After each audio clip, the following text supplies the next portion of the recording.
Le leitmotiv de cet atelier est de créer un cadre permanent des discussions où les leaders des tous bords, notamment politiques, traditionnels, religieux et de la société civile que pour l'Institut, entendez par là, l'Institut interculturel dans la région de Grand Lac, a mis en place. En effet, pour l'Institut et dans la province du Haut-Katanga et celle du Lualaba, pour réaliser le projet sur l'éducation civique, prévention et résolution des conflits avec l'appui financier de l'Union européenne. Ce résultat est le fruit d'un aboutissement d'un long processus au cours duquel cette structure d'appui à la paix a amorcé par des consultations avec les leaders sociopolitiques. C'est ce vendredi 14 avril 2023, dans la somptueuse salle Monseigneur Tafunga du centre pastoral, que le coordonnateur du projet et sa suite ont réuni les représentants des forces vives pour exposer sur les 10 projets et la mise en place d'une commission et les comités exécutifs qui va mettre autour d'une même table les dirigeants afin de traiter les questions stratégiques relatives au développement, la cohésion nationale et le vivre ensemble.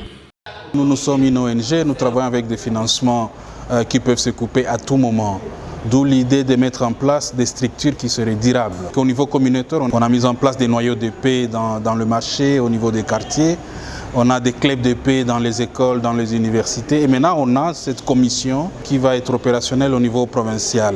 Tout ça, c'est des stratégies pour rendre durable le processus de paix qui est en cours dans les 2 provinces de Lualaba et du Haut-Katanga.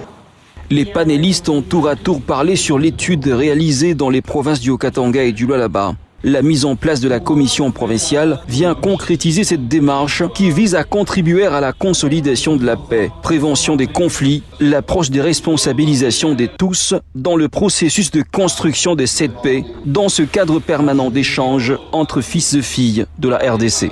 Bon, les sources de conflits sont multiples, et beaucoup de nature aussi. Nous pensons qu'avec cette organisation, il faut maintenant entrer en profondeur, il faut sensibiliser les gens. Le problème de conflit dans cette province, c'est un problème récurrent.